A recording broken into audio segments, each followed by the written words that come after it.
Tomasz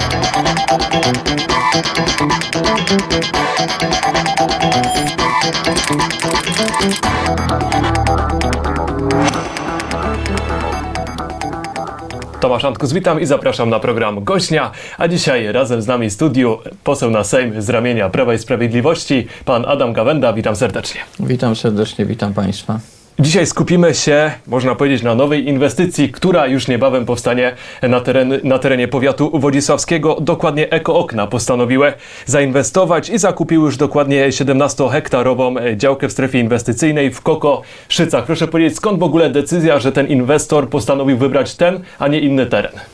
Ja przede wszystkim cieszę się, że tak doskonale i szybko i dynamicznie rozwijająca się firma, która już w tej chwili jest liderem nie tylko na rynku krajowym, ale i europejskim w produkcji okien, inwestuje nadal w naszym okręgu, w naszym regionie i niezależnie od tego, czy byłby to Wodzisław, czy inne miasto, ważne jest, że kolejny etap ich rozwoju, ich inwestycji będzie skierowany na nasz region, co jest bardzo ważne w procesie transformacji generalnie naszego regionu, kiedy zdążamy i zmierzamy do tego, by jakby zmienić system gospodarczy Śląska.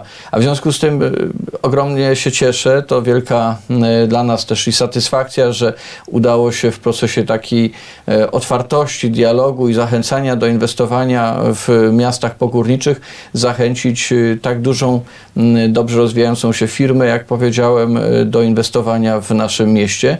Firmę, która już w tej chwili jest niewątpliwie największym liderem wśród krajów Unii Europejskiej, a myślę, że kolejna inwestycja umocni jej potencjał rozwojowy. Takich firm, takich osób z pasją jest nam po prostu potrzebnych dużo więcej i myślę, że i środki unijne, które wynegocjował pan premier Mateusz Morawiecki, jak również wszystkie instrumenty wsparcia pozwolą na to, że biorąc na przykład tą firmę, inne również będą aspirowały do takiego dynamicznego rozwoju.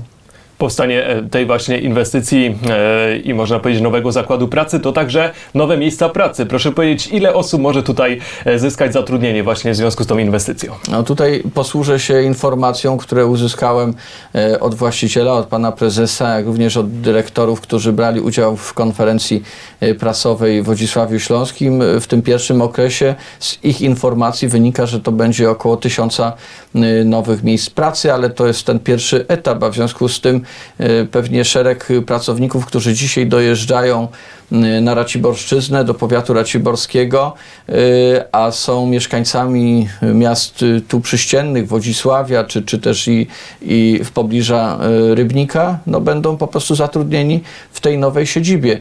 Niemniej jednak chcę jeszcze raz bardzo mocno to podkreślić. Gratuluję tej decyzji właścicielowi, prezesowi. To ważna decyzja, która wpisuje się w szereg działań, które podejmujemy, by zachęcić inwestorów do inwestowania w naszym terenie. Naszym zadaniem jest ułatwianie takich procesów. Naszym zadaniem jako parlamentarzystów jest również dbanie o to, by wszystkie procesy uzyskiwania zgód, opinii, ocen środowiskowych i innych nie napotykały na jakieś przeszkody, żeby po prostu były podejmowane oczywiście w obszarze funkcjonującego prawa, absolutnie tak, ale by te procesy administracyjne były prowadzone szybko, sprawnie, by one jakby ułatwiały wszystkie te elementy związane z planowaną inwestycją. Ta inwestycja to także, można powiedzieć, wielkie wyzwanie dla miasta, dla powiatu, całego powiatu wodzisławskiego.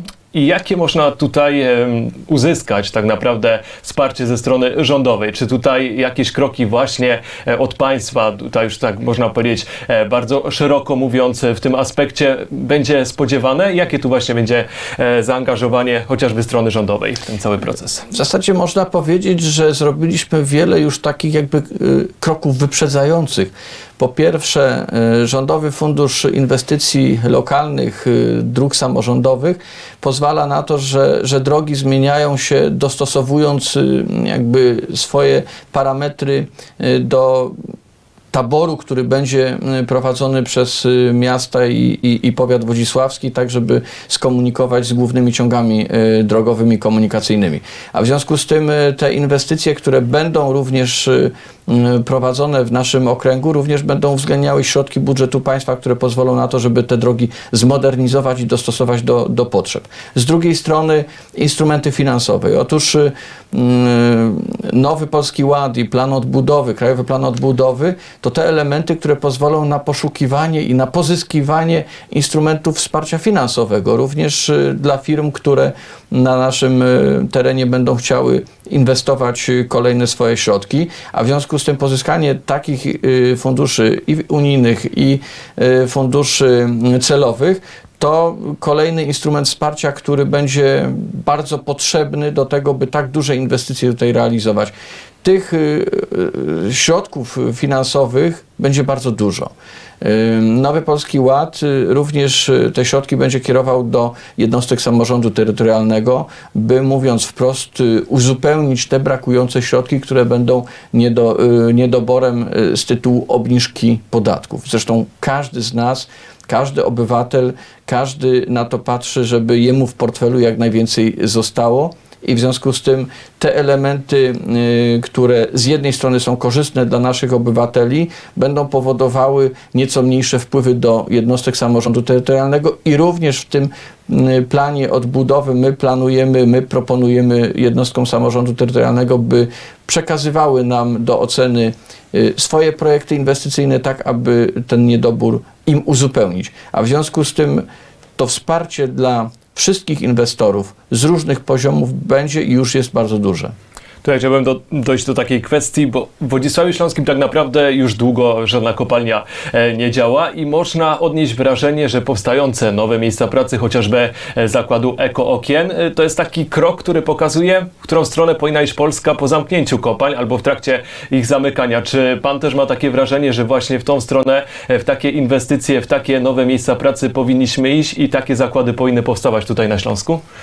Eko-Okna nie tylko z nazwy są firmą ekologiczną, bo rzeczywiście technologie, które miałem okazję poznać w siedzibie tej firmy, są najnowocześniejsze w Polsce i Europie i na świecie, a w związku z tym produkcja tych okien odbywa się w oparciu o najnowsze możliwe technologie, to jest raz. Druga rzecz, są rzeczywiście oknem na świat dla Raciborszczyzny, a w przyszłości dla całego tu naszego subregionu zachodniego, bo tak duże inwestycje pozwolą na to, żeby pracownicy z całego okręgu znaleźli pracę w tej firmie.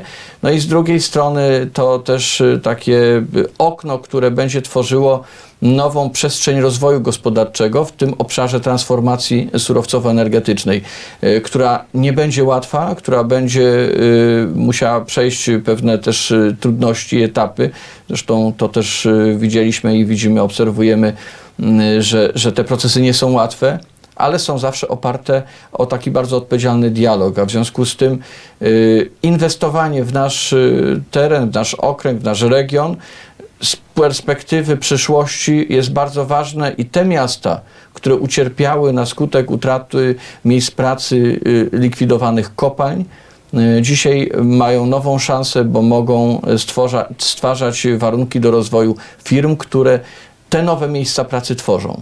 Przejdźmy może jeszcze do samych kwestii technicznych i spróbujmy naszym telewidzom przybliżyć, kiedy dokładnie Eko-Okna tutaj zbudują tą nową fabrykę, kiedy te miejsca pracy będą realnie już gotowe na przyjęcie nowych pracowników i o jakich kosztach tak naprawdę tutaj mówimy w procesie całej realizacji inwestycji. No to już zupełnie są pytania do właściciela. Ale pewnie i gdzieś do prezesa. Pan gdzieś tam te informacje co do terminów zapowiadanych przez pana prezesa, to jest to okres najbliższych 2 lat, a więc bardzo krótki czas inwestycji. Co do zaangażowania środków finansowych, proszę mnie z tej odpowiedzi zwolnić. Ja nie mam takiego uprawnienia, by na to pytanie odpowiadać. Natomiast patrząc na rozwój tej firmy, to na pewno będą to spore środki konkretne.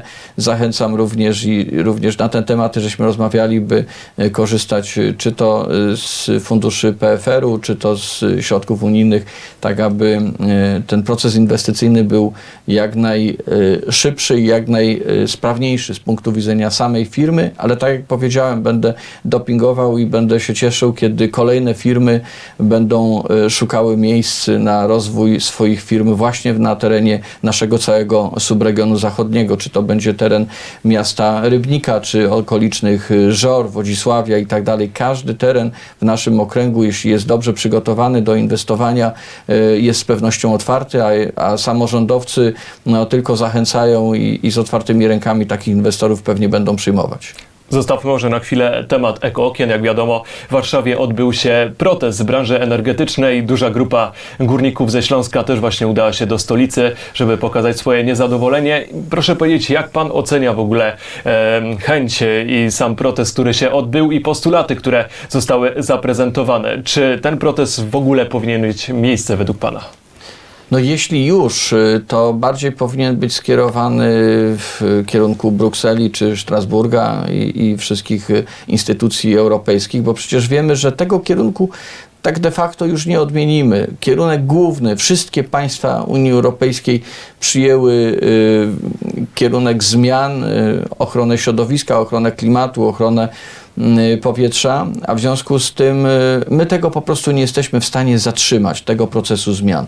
My wynegocjowaliśmy i tutaj odpowiedzialność rządu pana premiera Mateusza Morawieckiego była i jest bardzo wielka, bo my wynegocjowaliśmy to, że tą drogę transformacji mamy określoną na 30 lat, czyli mówiąc krótko, do roku 2050 musimy cały system energetyczny zmienić. Ja rozumiem związki zawodowe, ja rozumiem stronę społeczną, że próbuje tutaj po prostu wskazać na to, że te procesy są dla nas bardzo trudne, być może i niekorzystne, ale tak jak powiedziałem, cała Europa przyjęła ten kierunek zmian i my nie możemy po prostu tutaj w tej chwili tego jakby zatrzymać, tego procesu.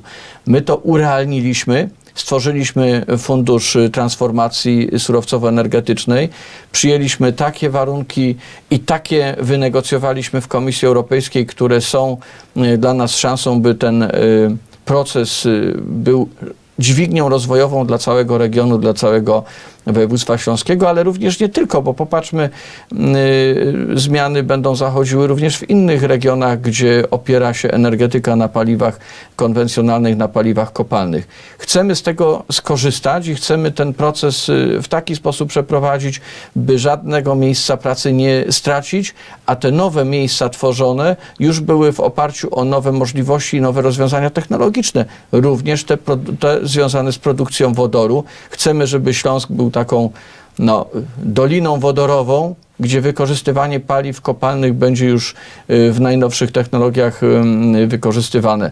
I to jest nasze zadanie i wyzwanie.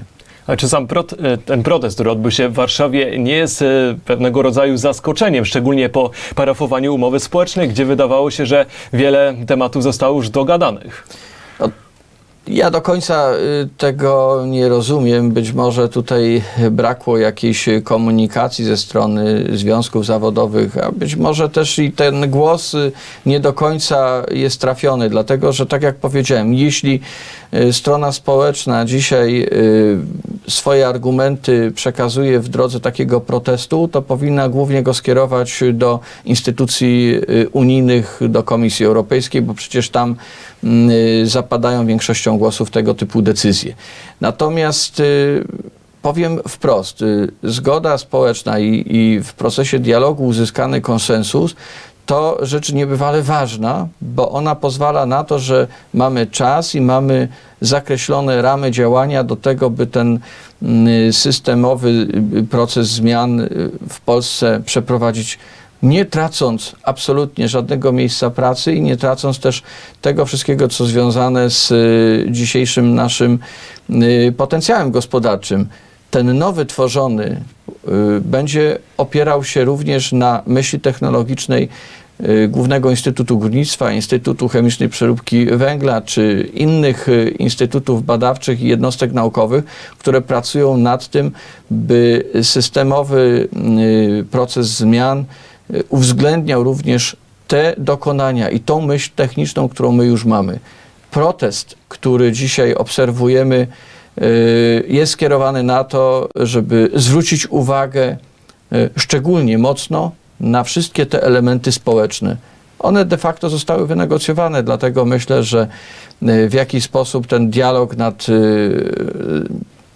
jakby umocnieniem pozycji energetyki i tych ludzi, którzy dzisiaj są związani z tą energetyką, uspokoić i w jaki sposób też im pokazać, jakie mamy propozycje również nie tylko dla górników, ale również dla tych, którzy są związani bezpośrednio z branżą energetyczną.